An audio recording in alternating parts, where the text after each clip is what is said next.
Hey everybody, this is TCG Productions here, and today this is going to be another one of the Tech Room projects I'm going to be doing.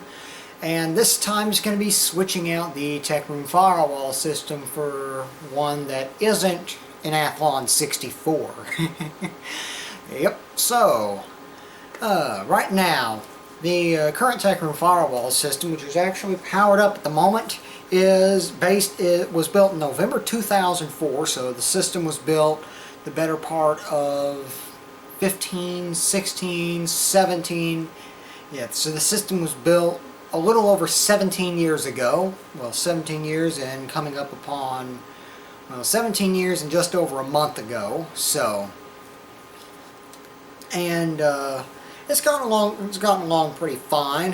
However, there's been a few things about it that I just haven't really too particularly cared for about it. And times come, opportunities come up. I have resources. We're switching it out with something else.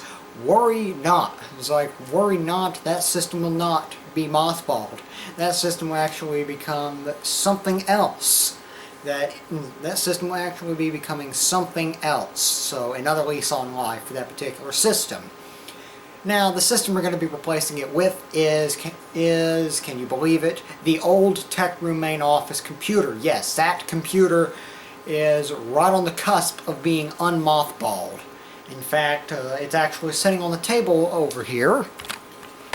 So there it is. HP Pavilion P7-1020 is the brand, make, and model. And the thing says it was mothballed October 17th, 2021. There's no RAM, there's no CMOS battery, there's no hard drive, and there's also no CPU installed in it. And of course, the CMOS was actually completely reset before this system was put away in cold storage for about 2 months. So if I can find my little mini toolkit thing, which is actually on the opposite side of the tech room. And this thing takes T15s, but let me show you what I've got. I have a single 4GB stick RAM. Yes, this table is very ESD compliant. Not that I too particularly care about it. We have the CPU that came out of this machine, an AMD Phenom 2 965, I believe. I think it's a Phenom 2 965. We'll know the details whenever we power this system up. And then we have a Seagate Barracuda 7200.12, 250GB hard drive. It is a used pull from one of the two compact systems I've recently acquired, and this drive was okay. December 21st of this year, so 1, 2, 3, 4, 5, 6. So 5 days ago that drive was okay. And we have a and we have our standard 3-volt CMOS battery. That's all we'll need, provided that the system hadn't unexpectedly suffered a power supply failure or anything. But I don't think that's going to be too big of a concern for us. So we'll go ahead and flip the camera's display around. Go ahead and undo the screw at the back here. And make sure that's loose. Then we'll go ahead and pull the cover off and set it to the side. So before we actually go to the trouble of putting the hard drive in here, I'm basically going to put the absolute bare essentials in here. That is, I'm going to install the 4GB stick of RAM, which will be 4 times as much RAM as what the current Tech Room Firewall system has. Go ahead and put in the CMOS battery. So that should almost get us up and running. I do need to install the CPU if I don't want it to beat codes at me, which is highly productive. Go ahead and take that off and get it out of there. Ow. I'm leveling those heatsink fins going poke directly into your finger. Now I'm going to go ahead and lift up the processor release lever thing. I know you can't really see much.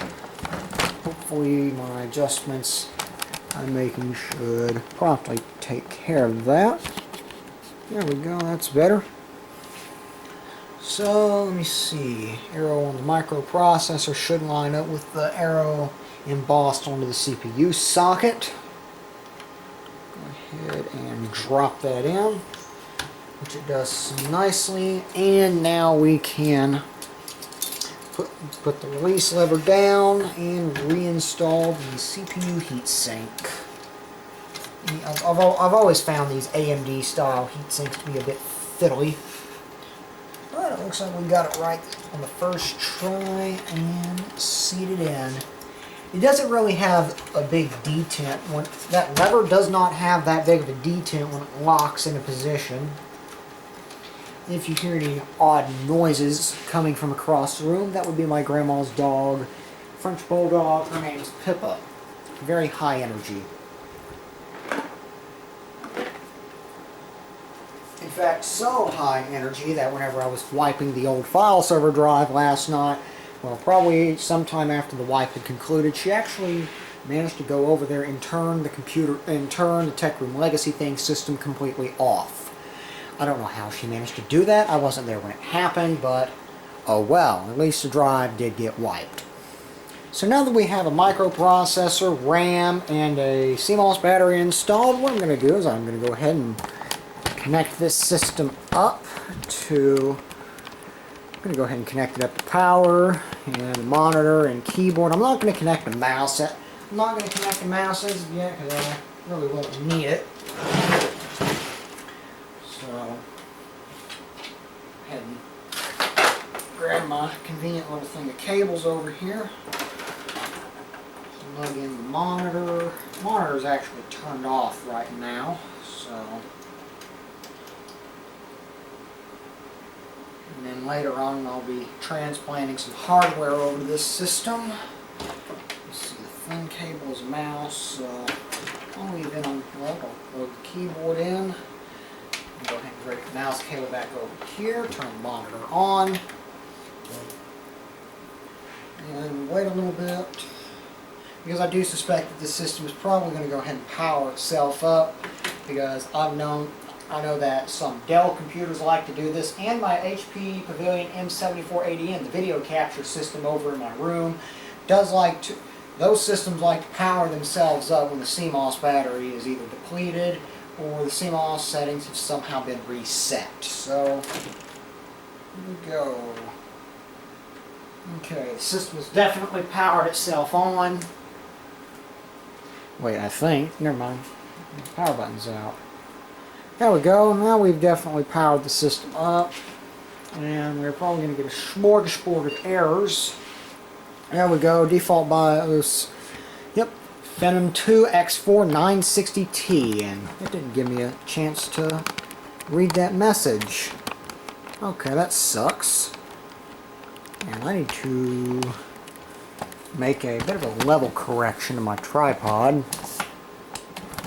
There we go. Reboot and select proper boot device. Turn that lamp off. I'm going to go ahead and make some more manual adjustments to the camera. Actually, I'm going to knock the exposure down.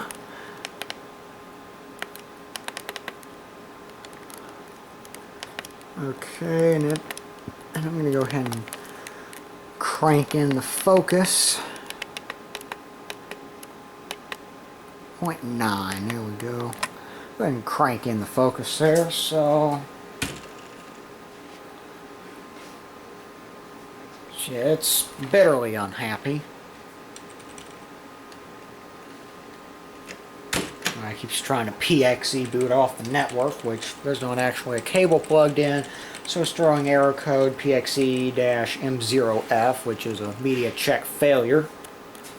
And that was actually the boot menu I called up. Go ahead and crank the exposure down a little bit more. There we go. That's right, it's F10 for setup. Now this This is a Gateway EV700 CRT monitor, and apparently I did not clear the password from this system. There we go. It's going back to the beginning of history as far as it's concerned. Now that line on the monitor is only there on the camera. So we can go ahead and set up some reasonable defaults here. I've got two clocks telling me two different things, and one of them's wrong. Well, one of them's ahead by 2 minutes actually. So go ahead and set up our system time. It is not Wednesday, May 4th, 2011. It is December 26, 2021. So it's about 10 and a half years in the future. Leave that on there in case that's any use to anybody. English, English for language, no floppy diskette installed, and everything looks sane in there. Advanced. Go ahead and set the primary video adapter to onboard for what it's worth. All the USB ports are enabled, which is as they should be. I'm going to go ahead and kill the onboard LAN boot ROM.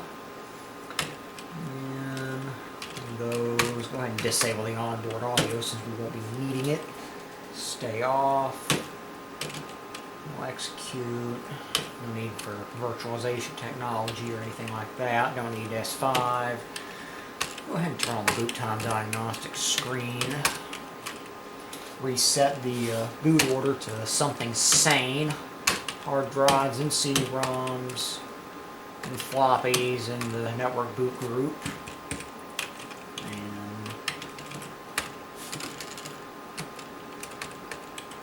I'm going to go ahead and disable the network boot group entirely. Nothing installed.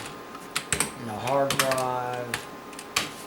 I can actually disable booting from the optical drive, but I'll probably need it. Let's see, does it open? Yes, it does. So we're off to a good start there. I knew the optical drive worked last time I tried it, so go ahead and save and exit setup. I'm going to go ahead and plug in a USB drive. This one presently has a Debian 11 11.2 server on there. And there we go. Let's go ahead and bring up a graphical install so that way we can kick the GPU up into graphical mode. The first time this computer's done anything in a couple months. Trying to enable the frame buffer, X server started, and there we go.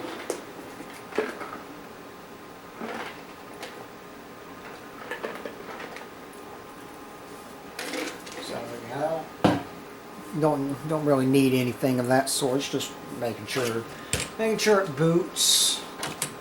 Let's go ahead and abort the installation. Goes in log file. Okay, so yeah, we definitely have a working system, and it's going to complain that there's no boot device. So, and if you watched the file server fiasco 2, which really wasn't a file server fiasco, more than it was just an almost seamless upgrade to the file server that doubled its hard drive capacity. Yeah, you know how to install a hard drive in this system. In fact, overview of my HP Pavilion. Oh, I forget what video it is, but it's one of my system overviews. It's my file server system, HP Pavilion. I'm drawing a blank on the name. It's not the A1000Y. It's not the N7480M. I think it's a P7 dash. I don't know. It's like this system, but a little bit older. But anyways, I'm gonna go ahead and drop a hard drive in this system, and see if I can't get OpenSense, the latest release of OpenSense to boot onto the system, or boot off a flash drive, or do something interesting, hopefully. And we'll be back whenever that finishes, because at that point I'm going to go ahead and shut the old Techroom Firewall system down, and I'll go ahead and transfer over some hardware, make some hardware modifications, and we will go from there. We will be back in a bit. Okay, everybody, we're back. We are a little bit in the future, as relative to the end of the previous video clip, and I have gotten OpenSense to successfully boot. I first tried a DVD version of OpenSense. However, I don't know if the disc didn't burn properly or what happened, but actually, I'm just going to show y'all what happens.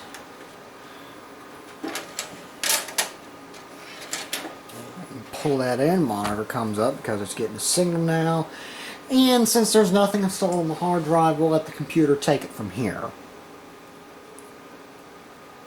Okay, gets about that far, looking up, blah blah blah. You hear the optical drive spin up, and then the optical drive spins down, and this is as far as it gets. This is about as far as it gets. I let it sit here about 10 minutes, well, closer to 15 minutes actually, and it never went any further. In fact, I just hit eject, read error, and the system's now totally locked up, can't do anything. So right into the trash that disk goes, since it is basically a coaster now. So I downloaded the USB copy of OpenSense and put it on this flash drive.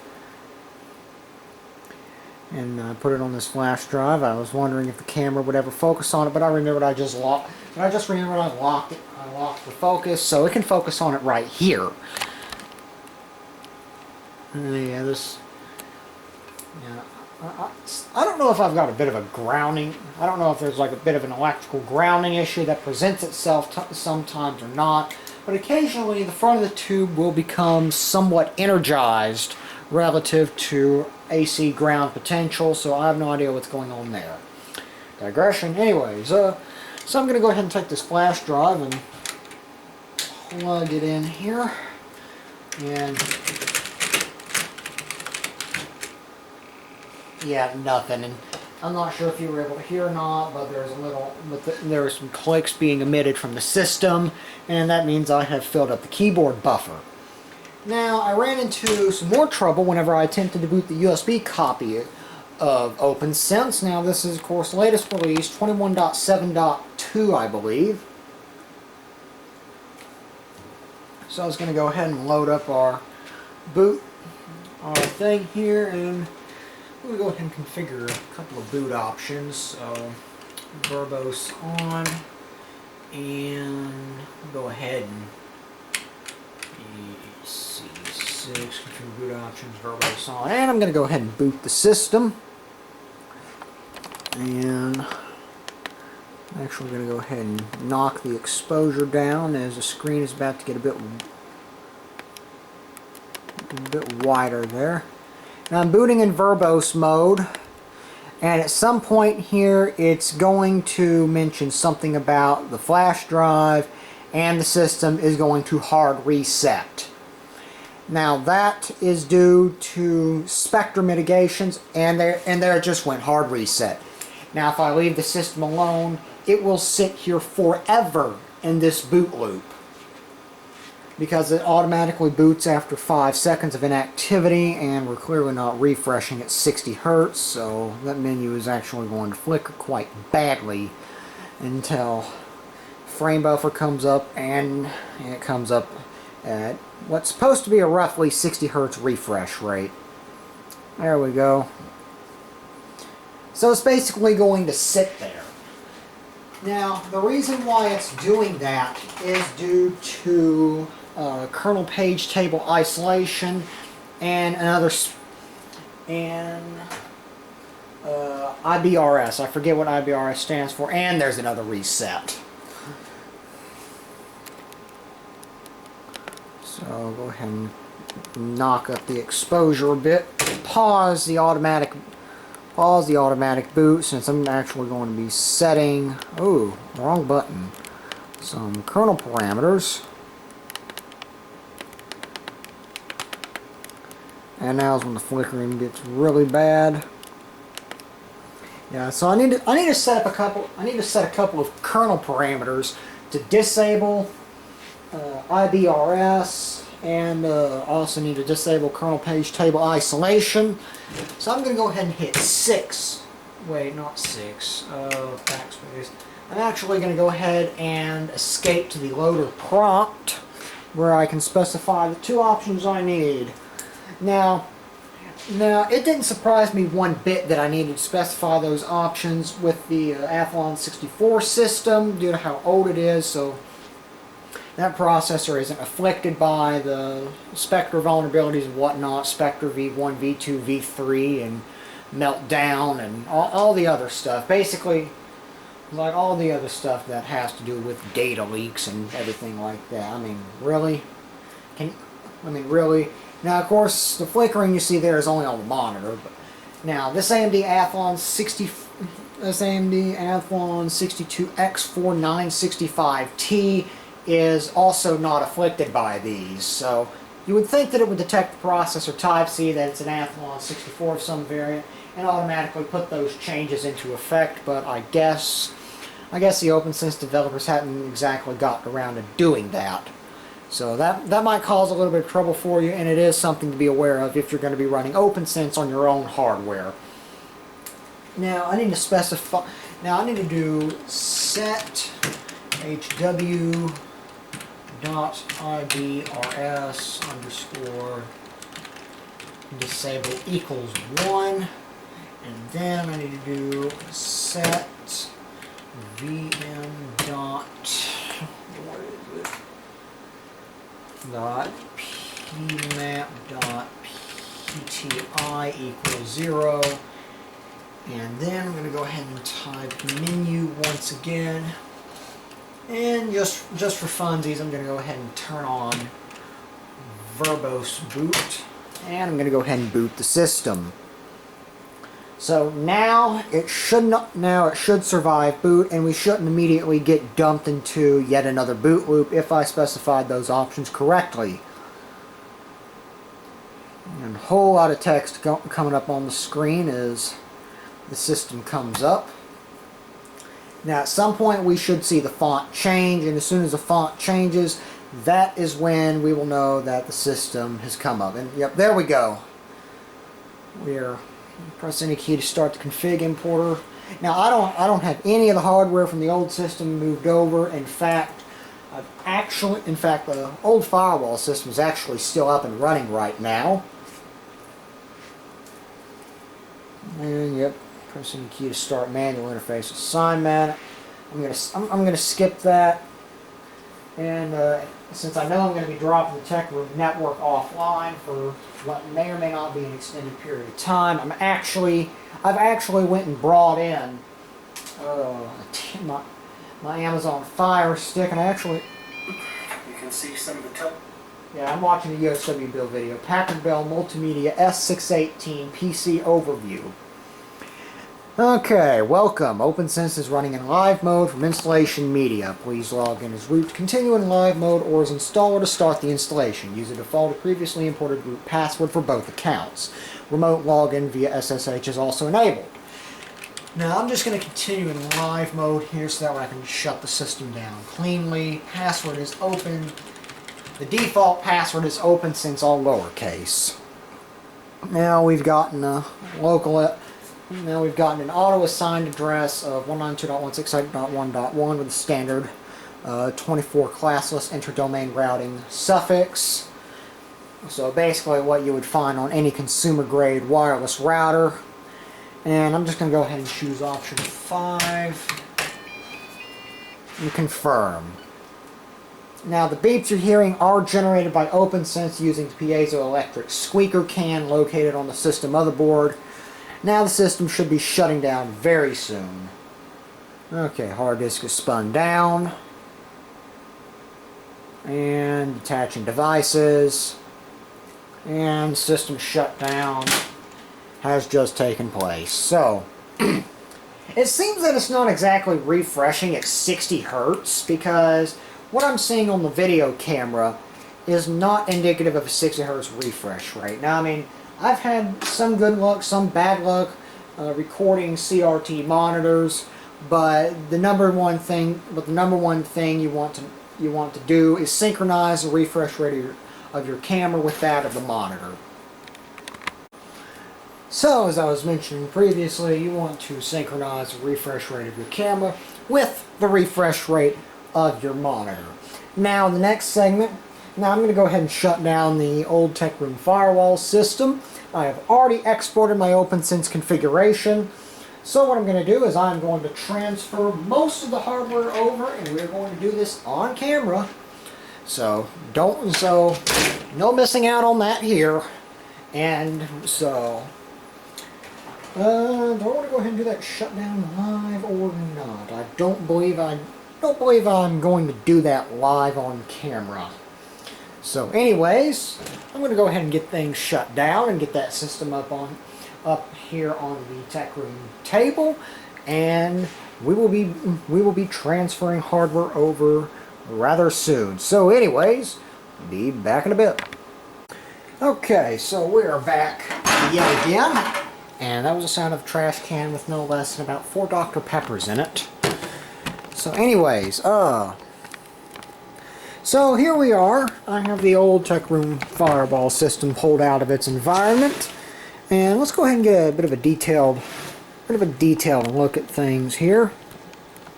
Of course, everything is set to auto, which is good. So we can see that we've got a few expansion cards presently installed in the system. This up here is an NVIDIA GeForce card of some sort, manufactured. I think it was manufactured by PNY, I think, and I'm not entirely sure what model it. is. You can watch Tech Room Computer Changes. I think it was July 24th, 2021. Just search Tech Room Computer Changes in my uploads. You'll find it. It's the oldest of the videos. This card will, for now, be staying in here since I don't need to carry it across to the new firewall system. This right here is a conventional PCI 10100 card. It is a conventional PCI 10100 card. I actually had this system's wide area network connection, the WAN connection, connected up to there. And then past that, on the very bottom is, if you can believe it, that is a PCI Express gigabit network card put through a bridge adapter to a conventional PCI slot. I'm going to be removing the 10100 card, and it's actually not going to be carried across. So I actually need to get my box of PCI and PCI Express expansion cards, which is most conveniently located at the very bottom and the very back of the shelving unit. That box did not want to come out of there, but it came out, so. I actually have a PCIe video card in here. That's the PCIe video card from my compact. I pulled out of the compact system that I recently acquired. It does work. Let me see. Do I have any more PCIe cards in here? The PCIe network cards. I have a PCIe wireless card. I could probably put that in radio mode and serve up a wireless network. I also have a conventional PCI wireless card that doesn't exactly act entirely right unless you put a heatsink on the wireless controller. I hope the camera's recording, which it is. So yeah, I had to put this heatsink on the wireless controller chip on this rather cheap Netis card. You can see the crud left behind on the controller chip from the heatsink.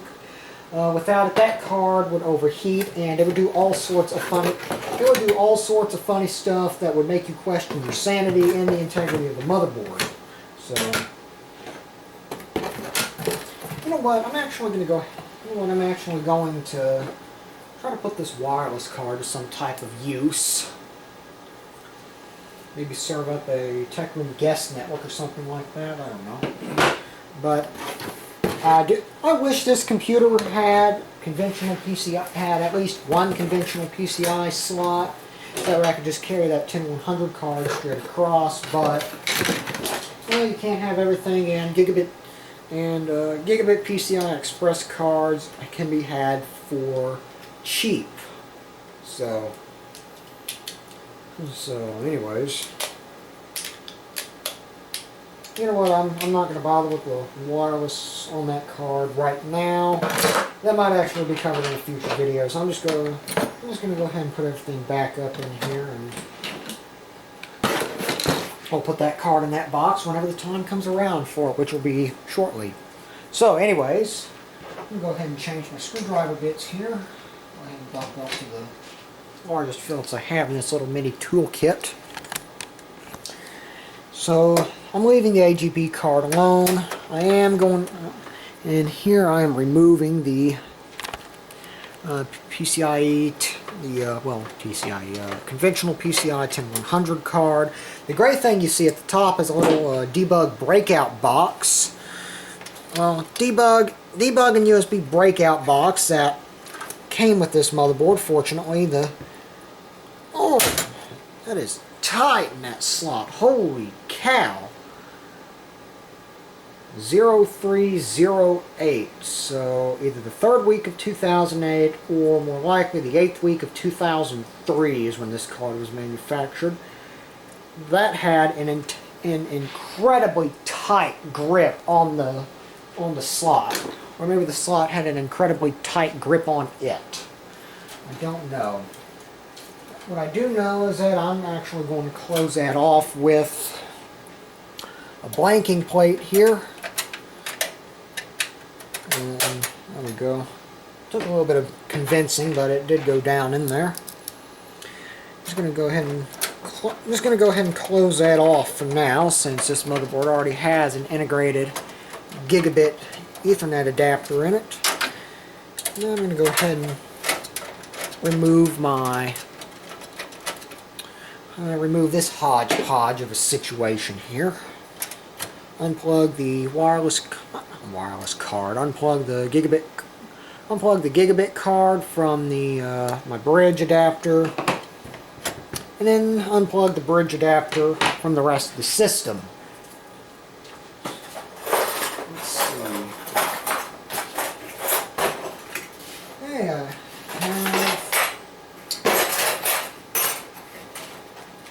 Well, not only do I actually have the correct adapter, the correct full-size slot bracket for the Gigabit Ethernet card, I also have another slot blank. So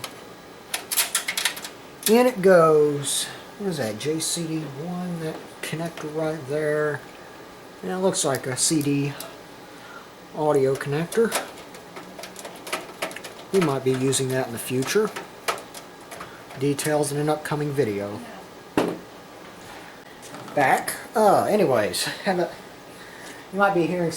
you'll probably be hearing some noises in the background as soon as my dog Lan and eating. My grandma's over at our house right now. She's doing good, before anybody asks.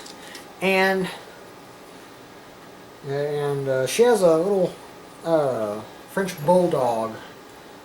She has a little French bulldog. The bulldog's name is Pippa. You know, the bulldog's name is Pippa, and let's just say she kind of rules over the other two dogs, Landon and Casper. So now what I'm going to go ahead and do is I'm going to change out the PCI, the bracket on the back of this card. I don't know. Somebody I find kind of annoying is why Sony has the camcorder flip its display when you are well past. Whenever I have the camera angled down like that, you almost have to tilt the display to the point of unreadability before the firmware on the camera actually turns things around for you. I wish there was like a tilt sensor or something that compensated, but can't have everything in a camera, so I mean, Go ahead and put the screws back in here.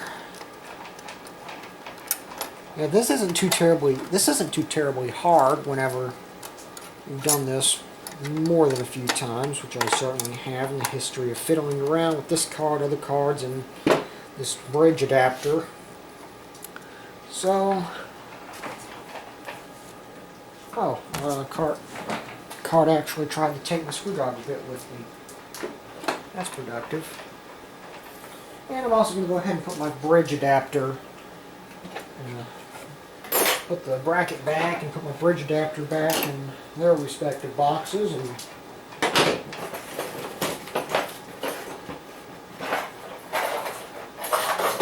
go ahead and tidy things up just a little bit.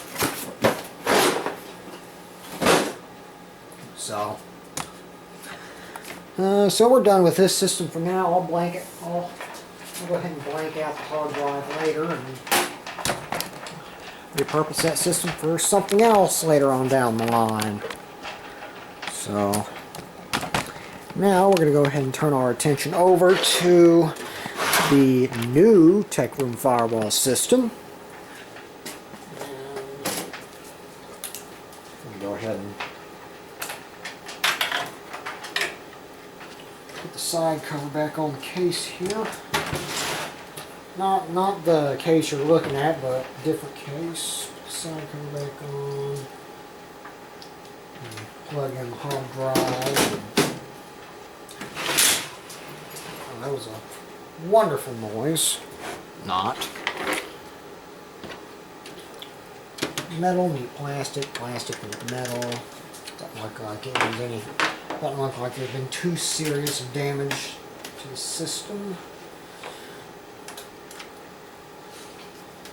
Yeah, I had a third network controller in this system, the PCI Express Gigabit controller,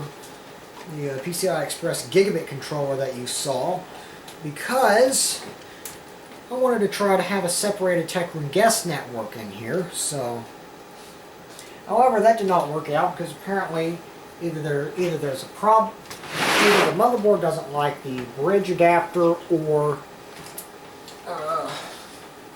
the card doesn't like the bridge adapter, or there's a problem. Or there's a problem with the bridge adapter.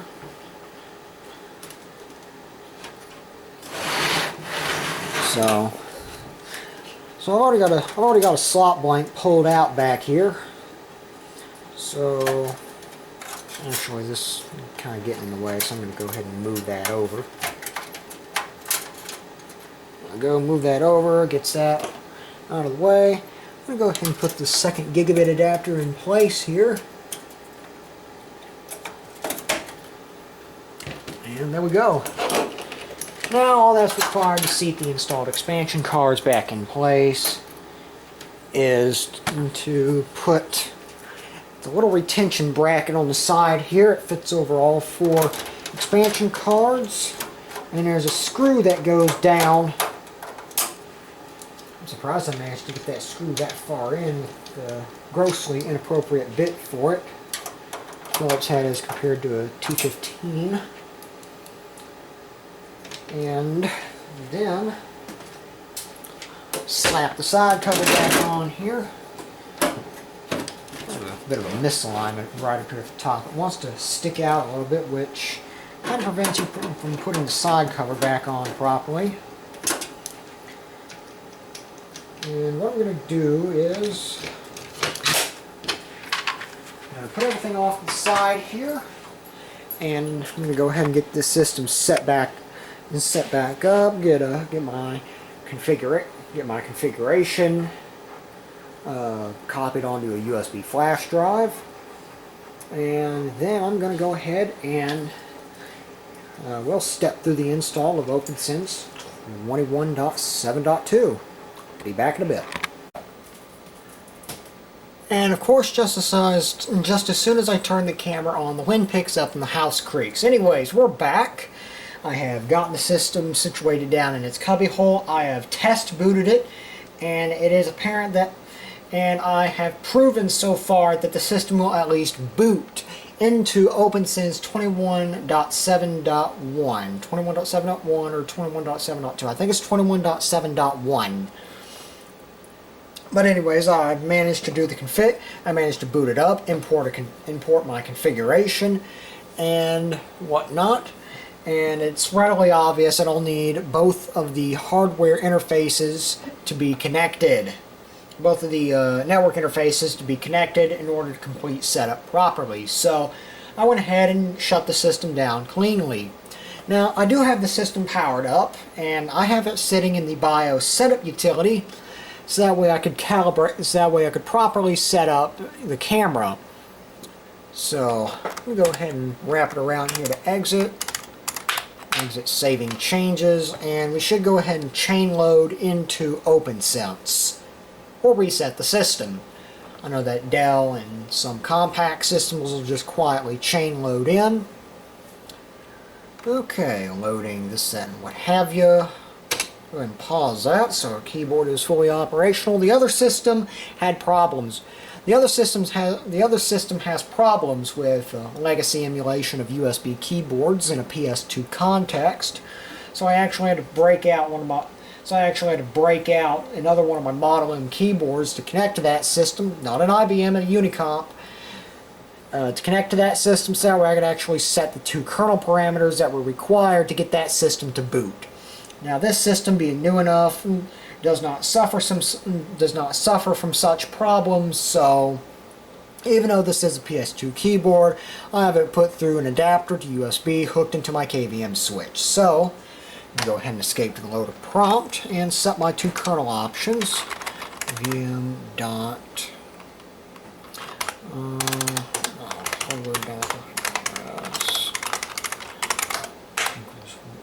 offset.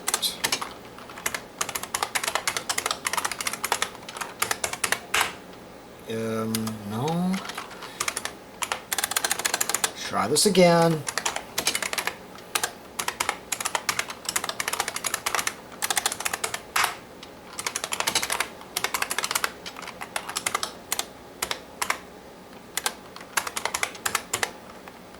There we go. I'm going to go ahead and boot the system. Yeah, our focus looks a little wacky. But that's from this tiny camera display, so... Okay, going ahead and proceeding with the boot. I had to do a couple of modifications to the config file. Well, it's not really a modification per se, just a contextual change. Because what I had to do is I had to create a folder called config or conf on my USB flash drive that contained it, and I had to rename it to config.xml. So DA0. Okay, that's my boot drive, so DA1. And configuration successfully imported, so it's going to go ahead and bring up a number of services here. Someone's heating up popcorn in the microwave. Pressing key. No, I do not want to configure VLANs. Enter the LAN interface name, and that'll be the fast Ethernet controller. Apparently the system only has a fast Ethernet controller in it. So RE1, and the LAN interface shall be RE0, since that is a gigabit controller, and I can see on my switch that the gigabit interface is up. That's that green light. That's that green light right there. You can probably barely see that. And found an optional interface description in the config file. That's from something I tried. It didn't work out. I explained that earlier in the video, so I'm just going to leave that blank. That'll actually kill the optional interface description. You want to proceed? Yes. Okay. Configuring loopback interface, kernel modules, configuring LAN and WAN interfaces.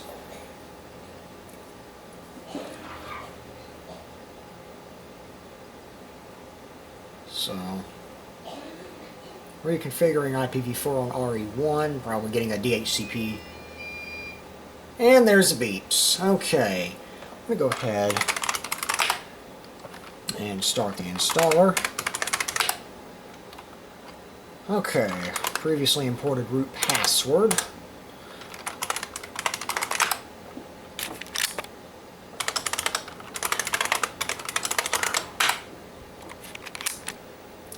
There we go. Go ahead and continue with default key map. Install. What is this other modes? Guided disk setup, guided root on ZFS. Back. Okay. I'm just going to go with the UFS. What is this import config? Choose that. Configuration import completed. So UFS, GPT, UEFI hybrid. Select a disk to configure. Oh my. Please select a disk to continue. Personalize your screensaver. Did you get off my screen? I don't want to look at features on a screensaver. Got an Amazon Fire Stick plugged into the Toshiba 32AV500U in the background. Just figured out. Looks like I need to knock my exposure down. Well, not that much. There we go. ST3250 318AS. Go ahead. Last chance. Are you sure you Are you sure you want to destroy the current contents of the following disks? Yes, that drive's actually blank. Initializing file systems, please wait. And cloning current system. So it's probably going to go ahead and... So what I imagine this is going to do is probably put everything on there the way it was from the old system. So it should probably be a rather seamless transition. Now the installation, back early this year, I think open since 19.7 or 20.1, that installation was rough because either the installer did not like the video hardware present in that system at the time, or that installer was just plain bugged because it did not like the video, because it was rammed into a corner of the screen or something. I have no idea. Okay, cloning current system. And I just realized I probably need to copy off my APC UPSD config. Who knows, maybe it did that for me whenever I exported my firewall config. I don't know. So we'll be back in a bit when this finishes. And the camera has a little bit of a chance to charge. Or maybe that'll happen a whole lot sooner than I thought. Okay, get back here, power cord. So, yeah, we'll be back in a little bit. Of course, I say that it's probably going to zoom off again. Or not. Anyways, be back in a bit. Okay, everybody, looks like the installation has finished. Setup of your OpenSense system is nearly complete. You can now modify your configuration choices. Change the root password, I did that off camera, or exit. Apply configuration and exit installer. So we'll go ahead and take that. Abort. Give us time to read this message up here. The installation finished successfully. After a reboot, open a web browser and navigate to the LAN IP address. Your browser may report the HTTPS certificate as untrusted and ask you to accept it. This is normal, as the default certificate will be self-signed and cannot be validated by an external root authority. Then it attempted a reboot. So I'll go ahead and sign in as root here and see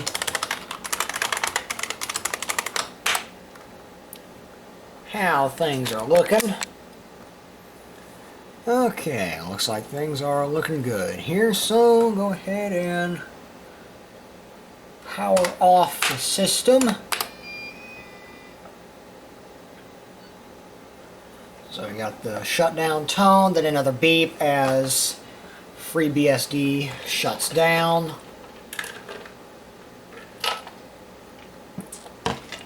Okay, 53 minutes, 8 seconds, and the majority of that was enjoying some popcorn.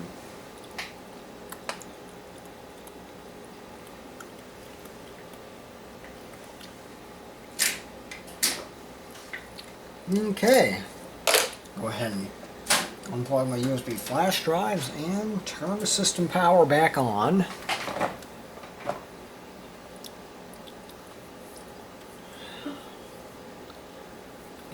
Gets through post pretty quickly.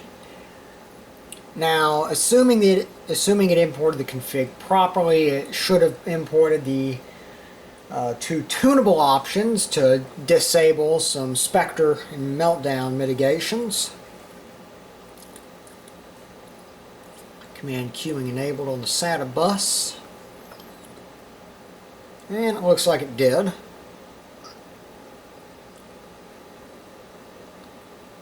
System is coming up. Default interface is not found. Running interface assignment option. Okay. Okay. Need to do this again because apparently I didn't write the interface changes to the hard disk. It just imported the previous configuration off the USB flash drive. For the new. Enter the WAN interface name. That will be RE1 and then RE0 for LAN. Okay, RE0 for gigabit. Go ahead and proceed with that. We're starting up a great deal quicker than the Athlon 64 system. Reconfiguring IPv4 on RE1. Reconfiguring routes.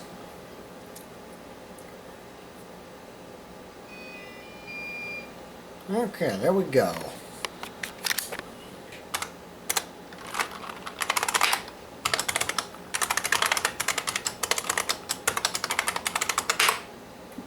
Okay, I took the root password I set off camera, so...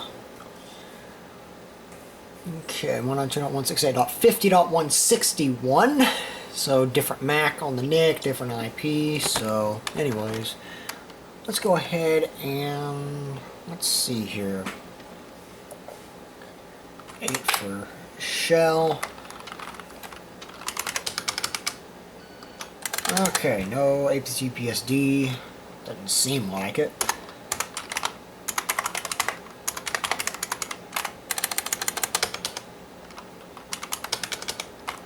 Okay. Just go and install APC-UPSD. 149K, go ahead and proceed. Okay, use local etc UPSD. So now I'm going to need to go ahead and fire up the Athlon 64 system one last time and copy off my APC UPSD config. So we will be back in a little bit as soon as I have the APC UPSD config imported and APC UPSD is running. Okay everybody, we are several hours into the future as of the conclusion of the previous clip and one meal later for us. And I still don't have APC UPSD configured. I ran into some problems trying to just copy it off. I figured I'd just go ahead and boot this system. up and just mount a flash drive and copy things off. But I'm not entirely sure how to actually scan for disks in FreeBSD, and frankly I'm not bothered enough to fool with that. So I was like, okay, I'll just boot up Clonezilla and use the utilities on there to copy things off. Well, guess what? Yep, UFS file system support seems to be pretty sparse for Linux. Pretty sparse to the point where I can't really, like, even on my Debian testing system over there, I know the white balance is totally incorrect. But anyways, I know. But even on my Debian testing system over there, it didn't mount. I don't know if it's something to do with the UFS driver currently patched into the Linux kernel or what. I don't know. It didn't work. So I figured I'd go ahead and boot this system back up, put the hard drive back in here, boot it back up, and just SFTP in using FileZilla. And that's exactly what I've got set up here. I've got this interesting lash up going on. I've got the old Tech Room firewall system running without a WAN interface. All I've got is a standard LAN interface. And the system is up and running. And I've got my Tech Room work laptop over here.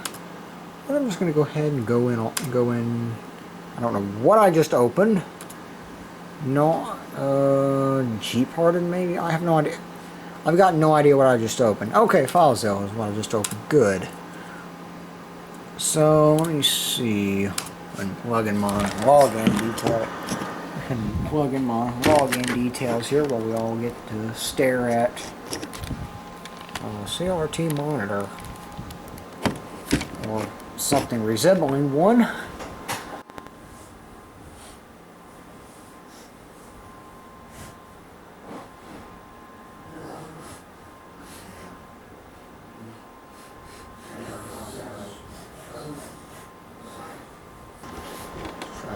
There we go. And I have successfully logged in. So I'm just going to go back out of here.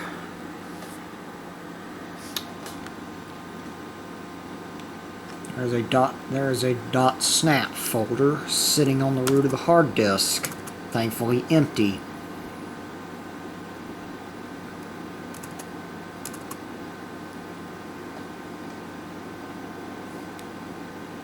I don't think I've modified really any of these.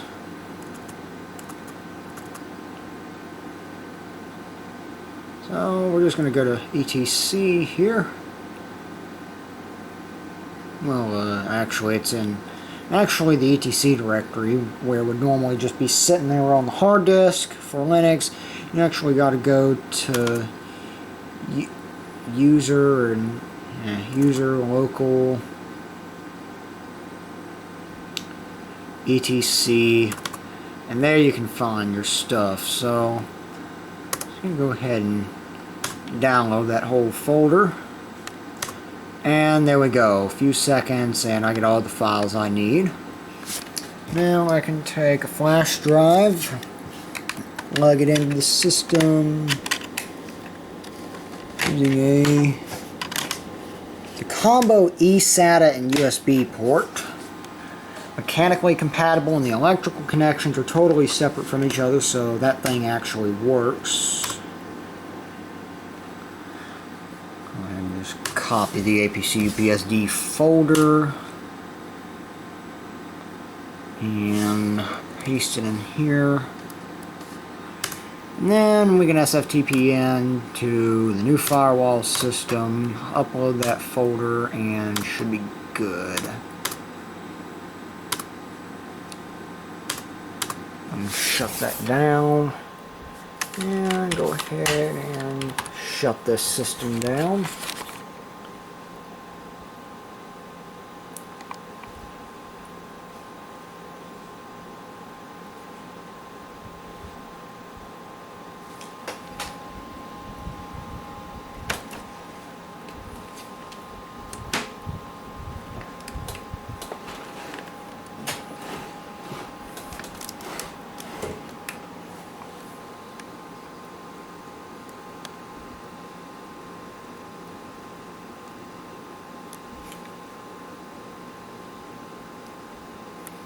And there we go. Okay, FreeBSD is shutting down.